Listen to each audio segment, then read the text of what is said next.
Hello there, youngsters. Whoa, the Ibis King came to life. What do you mean, came to life? I've been alive the whole time. You did say we could start our research, right? Are you having second thoughts now? I've reviewed the proposal. The work you're planning to carry out on this grand device is ambitious in its scope. You have ample confidence in your abilities, I take it? I wouldn't say I'm feeling hugely confident, but given how bad things are, I'd rather at least try something than sit around waiting to die. You are the top scholars of your day.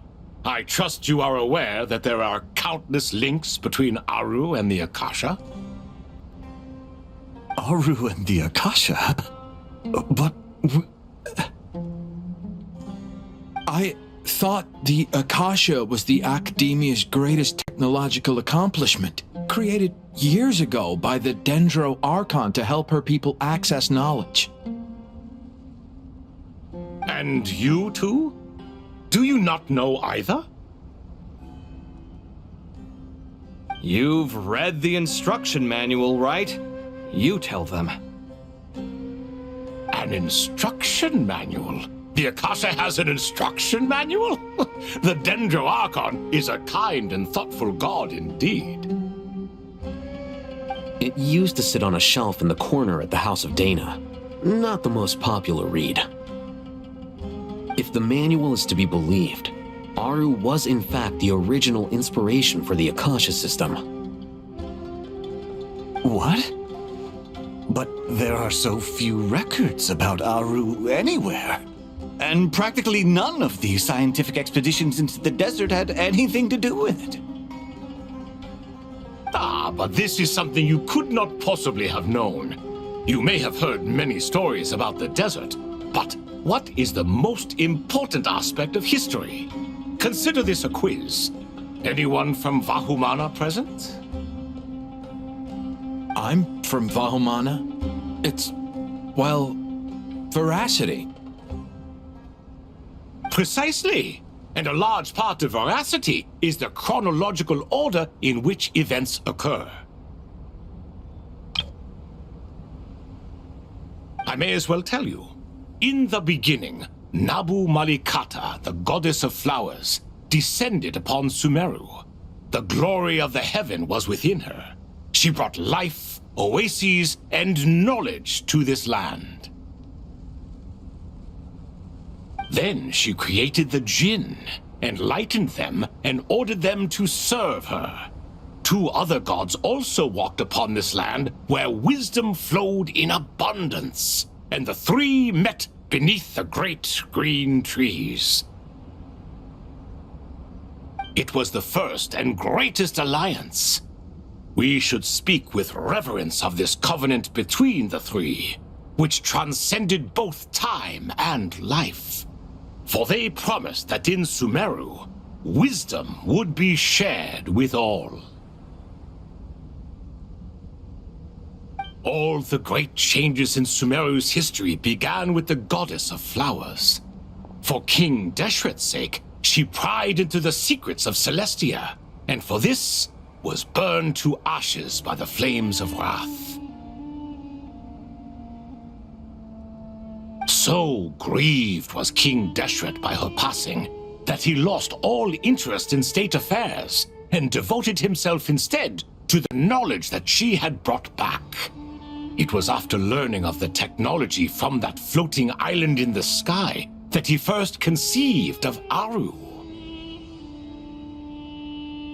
And so, the Akasha was inspired by Aaru, while the basis for Aaru itself came from Celestia's technology. Well, if the two share a common technological origin, then connecting one system to the other is an entirely feasible idea. Unbelievable. Have you no reverence at all for celestial technology? No, I do, but there's no time for that. The schedule is too tight. Blame it on the deadline. Perhaps you could try coming up with our cutoff dates. You know what it's like having to turn around 5 different drafts in one day? I wouldn't wish it on my worst enemy. Yeah, also, Sir Ibis, King, you don't plan on getting directly involved at all, do you? Yes, well, you strike us more as having come to give a popular science lecture. Or, wait, does this count as more of a first-hand witness statement? Neither. Anyway, this sounds like far too much work for me.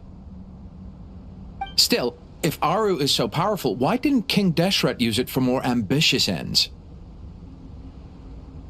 Because it was never fully completed. King Deshret had grand plans, but he perished before they could come to fruition. In the beginning, his wish was to create something that could rival the very world itself. The Lord of Flowers sacrificed everything for that ambition. What he desired, she bestowed, and thus was knowledge brought into the world. Her courage and sacrifice had to be honored with the most splendid of monuments, or King Deshret would surely have deemed it a grave injustice. And that monument, built from knowledge and technology, etched with a sacrificial and courageous love, even in its unfinished form, it deserves to be treasured. At that time, King Deshret said the following to the Lord of Dendro. Since we share an eternal covenant, I shall never be your enemy. Hence, the fruit of wisdom from the heavens is not to be devoured. Remember, it is not that I lack the power to become the enemy of wisdom. Yet you and she have taught me much and shown me kindness. For this, I cherish you both. In the end, Aaru was only used to store a portion of the souls. It was but a primitive form of the masterwork the king had envisaged. His final hope for Aaru was to return to the past, when she yet lived. So the point you're making is, King Deshret was both powerful and ambitious, and he only ceased his imperious ways out of affection for the Goddess of Flowers and the Dendro Archon. You could see this as an act of mercy, but you could also see it as the sentiments that lay between these 3 gods placing constraints on him. This was, after all, the foundation of the alliance between them. This explains why Aaru was both a prison and a monument, and why the answer to the 3 questions was time. You have to be careful who you get involved with, or you invite all manner of misfortune. This is as true for gods as it is for humans. Love is the same. It is both a prison and a monument. All right, let us pause the story here for now. Seeing as you've been so diligent, I'll offer a little help. Who's in charge again? Is it you two? Ah, yes, me and him. Now then, close your eyes. Wisdom hides in the space between the tangible and the intangible. It is to convey the incommunicable through the simplest of mediums. By the power of King Deshret, I shall grant you a glimpse into the unseen secrets that lie at the threshold of existence.